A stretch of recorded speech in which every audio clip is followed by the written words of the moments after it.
I spent the night with a random guy during our anniversary trip, and my husband flew back home, leaving me behind. I've messed up really badly, and it feels like I'm trapped in this chaotic situation. If anyone has faced similar challenges, please lend a hand, as I have no idea how to untangle this mess. I'm a 35-year-old woman, and I've been married to my 37-year-old husband for 3 years. He works in a software company, while I work as an office clerk in a school. We don't have any children. We initially met on Tinder around 5 years ago, started casually dating, and eventually became exclusive when we realized our feelings for each other were genuine. Our relationship was enjoyable, and after 2 years of dating, we decided to tie the knot. Since we were already living together, marriage didn't bring about significant changes. I had hoped that our married life would be smooth sailing, but I couldn't have been more wrong. After 2 years of marriage, we began experiencing problems unlike the typical couple's disagreements. These were serious issues. It all began with minor annoyances, like him leaving his wet towel on the bed or me coming home late from work. Initially, I thought these were normal relationship hiccups that every couple goes through. But the real problem was that we didn't effectively resolve these issues. They piled up and escalated. I vividly recall an incident when my husband didn't return home until well past midnight. I had been waiting for him with dinner and tried calling him, but he didn't answer. I grew increasingly worried. When he finally arrived after midnight, I asked him where he had been. He casually mentioned that a meeting had run late, and he had dinner with his colleagues from the office. I expressed my frustration, mentioning that he could have at least informed me, as I had been waiting for him at home with dinner like a fool. He told me he was sorry, but his demeanor didn't reflect any genuine remorse. Instead, he seemed eager to wrap up the conversation and head to bed. I grew genuinely upset and decided to stop talking to him. We went without communication for an entire week, and I expected him to initiate a conversation and make amends. However, when he did attempt to talk to me after a couple of tries, it felt insincere. He soon ceased his efforts and casually mentioned that he'd be available when I was ready to talk. His lack of effort weighed heavily on me. Despite my reservations, I eventually resumed communication with him, though my discontent still lingered. It seemed like he no longer cared about our marriage. Initially, I suspected he might be involved with someone else secretly, but my investigations yielded no evidence of infidelity. Instead, it appeared that he was losing interest in our marriage. This was hard to accept, considering the same man who used to go to great lengths to be with me. During our dating days, he would pick me up for dinner right after work, but now even a simple phone call seemed like too much of a hassle for him. I grew weary of this lackluster relationship, especially as our intimacy dwindled. One morning during breakfast, I confronted him, stating that if he no longer wanted to be with me, there was no reason for us to continue. I was prepared to remove myself from his life for good. This declaration seemed to finally strike a chord with him. He expressed his love for me, apologized for the pain he had caused, and pledged to rectify the situation. I asked him how he planned to do that, considering our strained communication and growing distance, despite living together under the same roof. He proposed that we needed quality time together and suggested taking a trip for our upcoming 3rd wedding anniversary. He believed it would serve as a way to celebrate the occasion and provide us with a break from our everyday responsibilities. After considering his words, I found merit in his idea. I sensed that the growing differences between us stemmed from our neglect of our relationship. Instead of dedicating quality time to each other, we became preoccupied with various other matters. Romantic conversations between us had become scarce, replaced by discussions about utility bills, groceries, and similar practical concerns. While these topics were important, they should not have taken precedence over our relationship. At the suggestion of my husband, I considered that perhaps some time away from these distractions might be beneficial. I expressed my agreement with the idea of taking a trip, and he enthusiastically encouraged me to choose our destination. He assured me that he would promptly handle all the arrangements. For the first time in months, a genuine smile graced my face, and the one he returned to me was equally heartfelt. It had been a while since he had smiled at me in such a way, and that day, I began to entertain the hope that our situation might not be as dire as I had initially believed. My anticipation for the upcoming trip grew, and I immediately embarked on researching potential destinations. After extensive research, I settled on Bali as our destination.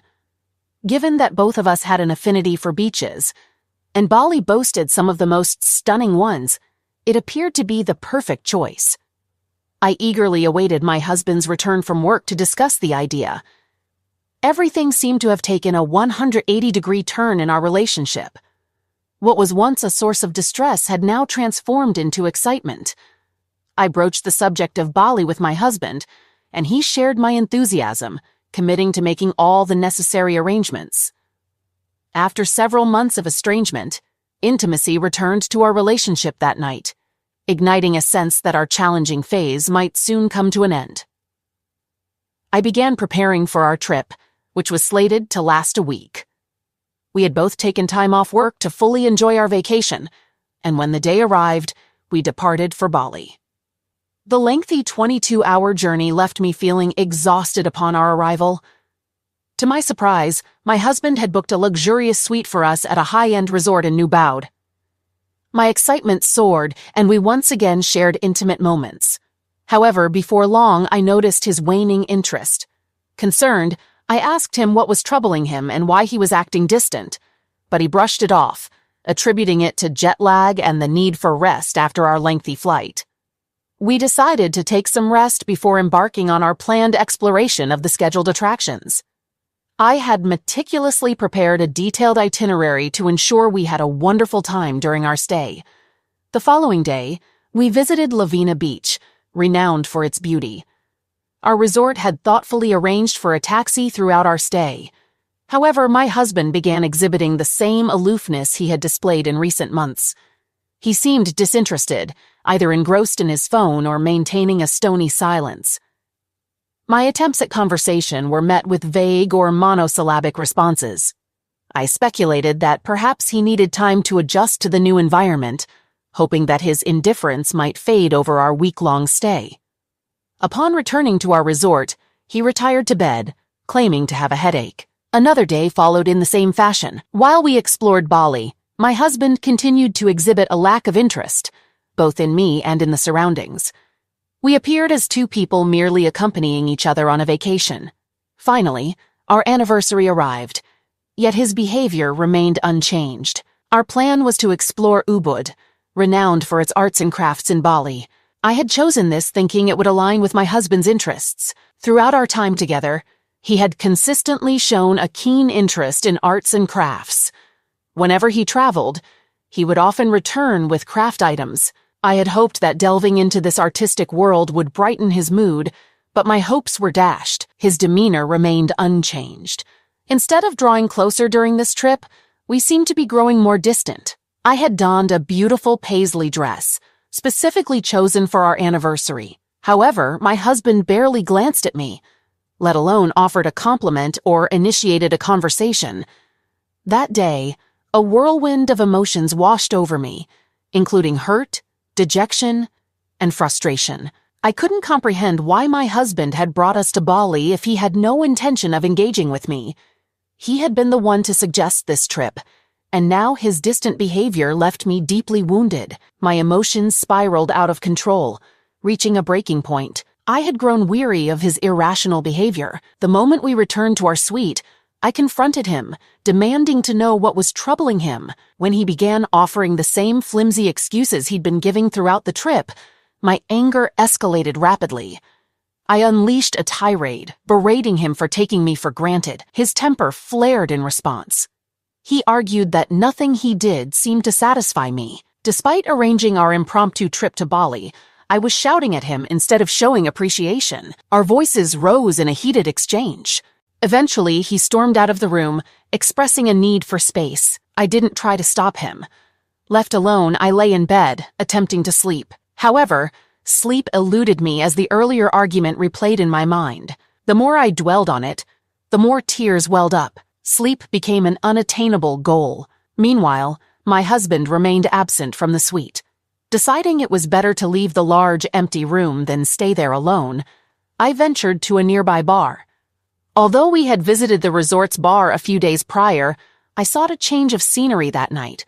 I dressed up, refreshed my makeup, and made my way to a bar I had noticed earlier. The establishment exuded a cozy atmosphere, with numerous couples dancing and some engaged in passionate embraces on the dance floor. I settled at the bar and ordered a gin and tonic. The drink helped soothe my frayed nerves, offering a welcome respite from the earlier frustration. I ordered another drink as I tried to take in the ambiance. Seated beside me was a foreigner, a man slightly older than myself.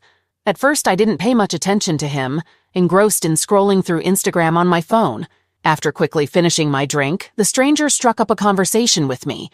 He suggested I try a rock shot, a traditional Balinese liquor made from fermented white rice and coconut palm flowers. Intrigued, I decided to give it a try. The shot arrived, and I downed it, finding it quite potent. The alcohol served to relax me, and I began chatting with the stranger. He introduced himself as a solo traveler in Bali, which resonated with my own experience due to my husband's demeanor throughout the trip. As we conversed, I indulged in more rock shots, laughing and engaging with this newfound acquaintance at the bar. At that moment, all thoughts of my husband faded into the background. I can't quite recall the exact details that followed, but I distinctly remember the stranger proposing that we go to his Airbnb together, and something within me led to us sharing a kiss at the bar. I have a hazy recollection of agreeing and going to his villa. Although the details are somewhat blurry, I distinctly remember entering his room and removing my dress. I wish I could erase the memory of sleeping with a stranger on my anniversary trip. I'm fully aware that I messed up by engaging with a stranger during our anniversary getaway. I'm aware I made a terrible mistake, but I can't comprehend what possessed me that night. The following morning, I was abruptly awakened by loud knocks on the door. The combination of the pounding and my hangover made me feel like I was on the verge of death. I hastily put on my dress and opened the door without checking who was on the other side. I was taken aback when I saw my husband standing there, his face flushed with anger. Fear surged through me at the sight of him. He entered the villa and made his way to the bedroom. His anger intensified upon discovering a naked man in the bed. He erupted into a furious tirade, accusing me of infidelity. This commotion roused the man from the bar, who appeared bewildered by the unfolding situation. He inquired about what was happening, but neither my husband nor I responded. My husband's rage escalated and he struck the man on the jaw. The man staggered backward, but my husband continued to pummel him while shouting not to touch his wife. I was petrified but couldn't stand by while this man was beaten for a mistake I had made. I intervened, positioning myself between them and pushing my husband away from the man. My actions only fueled my husband's anger further. I suggested that we leave the scene and return to our resort. Though his eyes were still filled with rage, he reluctantly agreed.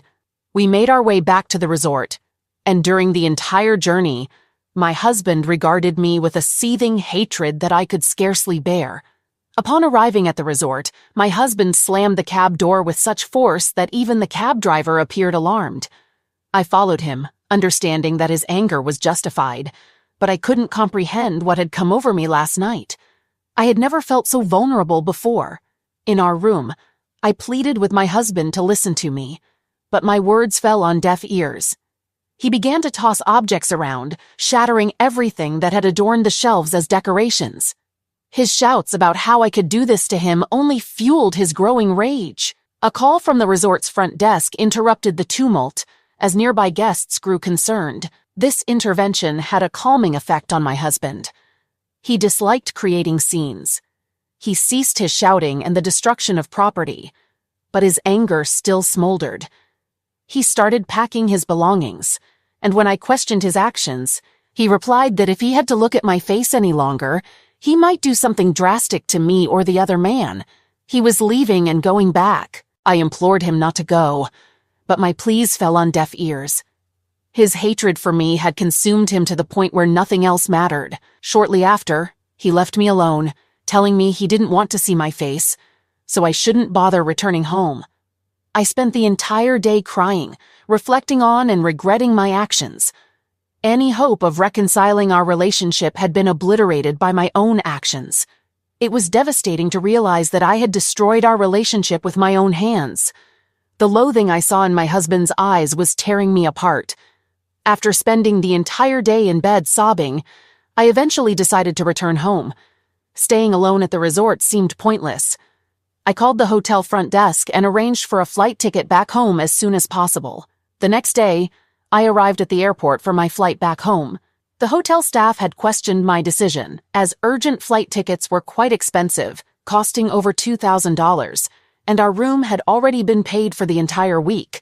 Refunds weren't an option, and I affirmed my decision to leave. Staying alone at the resort no longer made sense. The trip had yielded the opposite of my expectations, and I found myself in a mess.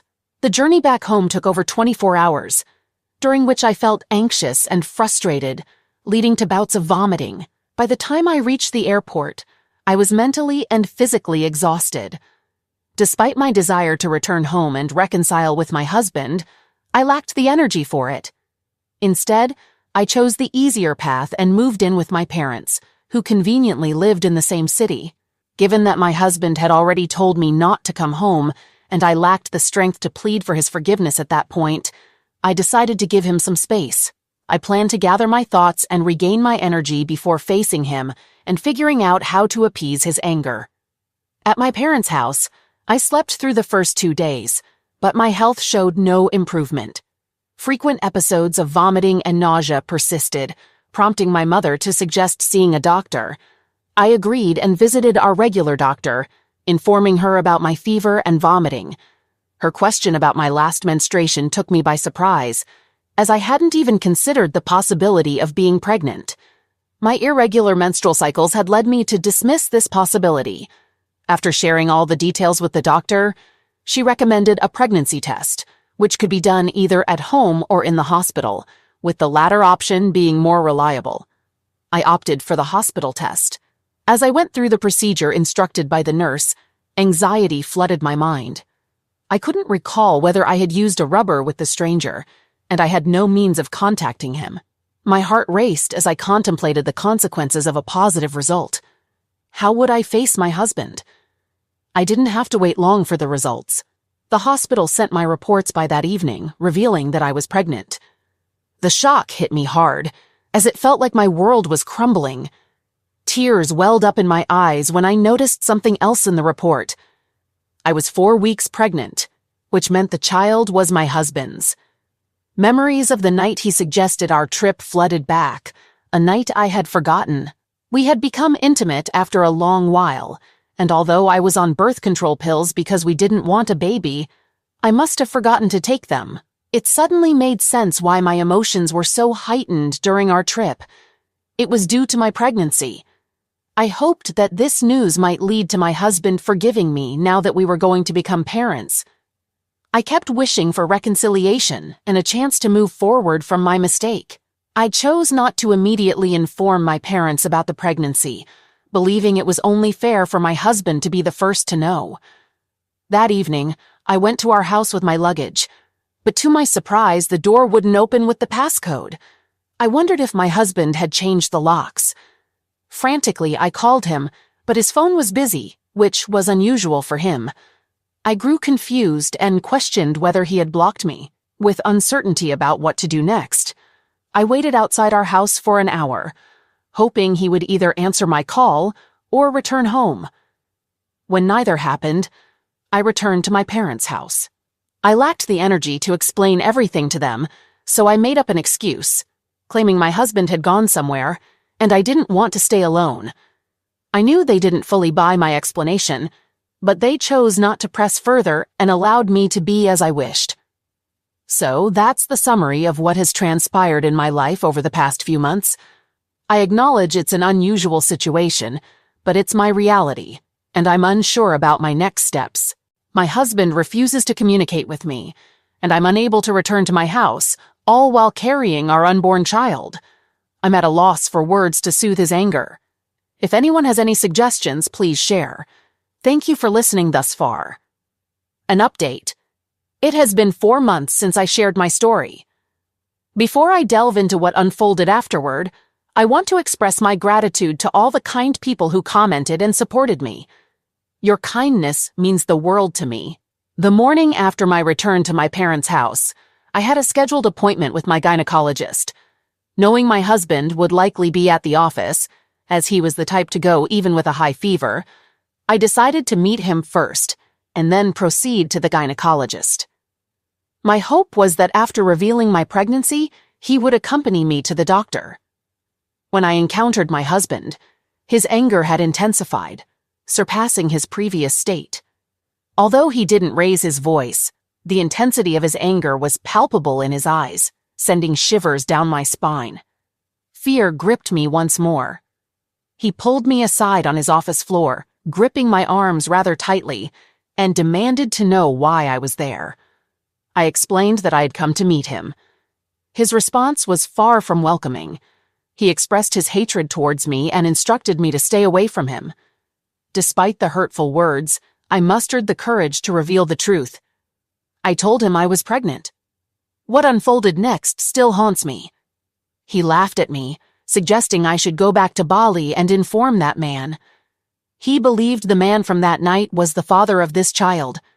As painful as it was to hear, I knew I had brought this upon myself. I clarified that I was 4 weeks pregnant, emphasizing that he was the father. My words seemed to momentarily stun him, but he quickly regained his composure and uttered even more hurtful words. He declared that he couldn't trust the words of a woman who could sleep with anyone. Tears streamed down my face as I pleaded that I was still his wife, hoping he would believe me. He continued to laugh, unmoved by my tears, and insisted that he had made a mistake marrying a woman of questionable character, vowing to rectify his error. He informed me of his intention to divorce me, despite the fact that I was carrying his child. I repeatedly tried to convey to him the importance of considering the well-being of our unborn child before making any hasty decisions. I pleaded with him to forgive my one mistake and suggested that we could move past it. I emphasized that he shouldn't abandon his own child. His response shattered me. He callously stated that he didn't care and suggested I could choose to abort the child or take any action I pleased, displaying an icy indifference. I was left standing there, feeling frozen in shock. He then instructed me to leave his office premises immediately and never return. Before I departed, he mentioned that his lawyers would soon contact me regarding the divorce proceedings. I left his office in tears and proceeded to see my gynecologist. She conducted my checkup and prescribed some medication. I inquired about the potential effects of the alcohol I had consumed before I was aware of the pregnancy. She reassured me that the baby was in good health and advised me to be cautious moving forward. I didn't broach the topic of abortion with my gynecologist because I was determined to keep the child. At 35 years old, my biological clock was ticking, and my husband's harsh words in the morning would likely change once he calmed down. During the car ride from the gynecologist to my parents' house, I shared the news of my pregnancy with my mother and mentioned the intense argument my husband and I had. I asked if I could stay with them for a few more days. Deep down, I knew I would eventually have to confide in my mother about everything, but a glimmer of hope remained that my husband might come and take me back.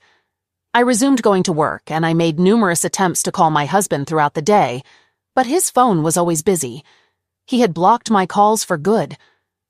As weeks passed, my hope began to wane. Then one day my call actually went through, and he answered. Hearing his voice, I couldn't hold back my tears, and I profusely apologized. I implored him to grant me another chance, assuring him that I would do whatever it took to earn his forgiveness. He listened, and for the first time, it seemed like he was genuinely considering it. He expressed uncertainty about whether he could trust me again. Despite his guarded response, I clung to a glimmer of hope. It marked the first substantial conversation we had had in a long time. I vowed to work tirelessly to regain his trust and forgiveness, but he didn't say much before ending the call. After work that day, instead of going to my parents' house, I decided to visit his place. I rang the doorbell, noticing his car in the parking lot, confirming he was home. When he opened the door, he seemed surprised to see me. I entered and embraced him, and he allowed the hug. Tears streamed down my face, and he comforted me as I repeatedly expressed my remorse and determination to make things right. He attentively listened and then kissed me. I responded to his kiss, and he led me to the bedroom. I followed willingly, and we became intimate that night. I believed that our relationship was on the mend after that night. The following morning, he suggested that I retrieve my belongings from my parents' house and move in with him so that he could take care of both me and our baby. His words stirred my emotions once again, but this time with hope. Everything seemed to be falling back into place. He accompanied me to my parents' house, helped me pack, and we returned home together. He assisted with unpacking, and I felt an immense sense of happiness that had been absent for a long time. He took care of me diligently, showing love and tenderness every night as he led me to bed, and we continued to be intimate. Given that I was only 10 weeks pregnant, it was perfectly safe. About 4 or 5 days after my return home, my husband mentioned that we hadn't had a chance to properly celebrate my pregnancy due to the earlier turmoil. I didn't fully grasp what he meant, so he explained that the circumstances hadn't allowed for a proper celebration. I agreed with him, acknowledging the chaos that had surrounded us. I proposed a simple dinner celebration, but he had grander plans in mind, wanting to mark the occasion in a significant way since it was our first child. He decided to throw a party during the week to announce the pregnancy to friends and family in style, assuring me that everything would be perfect, and I need not worry about any details. True to his word, he took charge of organizing the event, handling the catering and inviting our loved ones. I was genuinely excited about the upcoming party, feeling like we were finally emerging from the dark phase in our relationship. On the day of the party, however, I couldn't shake a growing sense of anxiety, as if something might go wrong. Despite my unease, I prepared for the event, hoping for the best. As the guests began to arrive, I realized that apart from my parents, nobody was aware of my pregnancy. My husband had insisted on announcing it at the party, even though he had informed everyone that we were celebrating our 3rd wedding anniversary. When I heard it, it triggered a painful memory, but I chose to suppress it, believing that things would eventually get better. The party was proceeding smoothly, with everyone laughing and enjoying themselves. My anxiety began to dissipate, and I thought I had been overly worried. I was starting to relax and enjoy the event when everything unraveled. My husband gathered everyone's attention, indicating that he had an announcement to make. I smiled, expecting him to reveal my pregnancy, but his announcement left me breathless once more. He began by mentioning that our actual anniversary had occurred 2 months earlier, and recounted how he had taken me to Bali for that celebration. He proceeded to share details about our anniversary trip, explaining how he had arrived at the resort and found our room empty, leading him on a search to locate me. He described how, with the help of our shared location, he had discovered me in an Airbnb with a stranger. I kept my eyes closed as he disclosed my secret to everyone, realizing there was no point in attempting to stop the revelation. The room fell into a hushed silence as my husband exposed my indiscretion to everyone I knew. Unable to meet anyone's gaze, I tried to flee the room, but my husband prevented me, gripping my hands and guiding me to the center of the living room. He maintained a composed demeanor, stating that he couldn't give me my Bali anniversary trip, so he had chosen to do it today. He handed me an envelope, and I had no doubt about its contents. Following that, I rushed to our bedroom and wept profusely. My husband followed me there, and I implored him to explain his actions. He admitted that he sought revenge for what I had done to him. He revealed that our recent intimate nights together had been part of his scheme to exact vengeance. He wanted everyone to be aware of the kind of person he believed I had become, which is why he orchestrated the entire ordeal. That night, I was utterly heartbroken. I left his house and sought refuge at my parents' home. My mother informed me that my father didn't want to see me. She suggested it would be best for me to spend some time away. I managed to secure a hotel room with the limited savings I had. I lived in that hotel for several days until I was able to secure a small studio apartment for myself. I couldn't face anyone, not even at work, as everyone knew about my mistake in Bali. In different circumstances, I might have considered leaving my job, but I couldn't afford to do so. I had to take care of not only myself, but also the child I would soon be welcoming into the world. My husband hasn't spoken to me since that night. All my communication through him has been through his lawyers. My divorce process with my husband is going on. It's taking some time as there are a few complications about me being pregnant and all. My husband had said that he does not want any parental rights or want to be associated with the baby in any way. There are separate legal issues going on as to how he doesn't want the burden of child allowances, and in return, he'll forsake his parental rights. We haven't spoken to each other after that night. All my communication through him has been through his lawyers. My father had not spoken to me after that day. He had said that because of me, he is shameful and cannot look at me without disgust. I stopped trying to contact him after that, and neither visited their house again. The only person I tried to contact is my husband. I told him that he can divorce me, but to not abandon his child.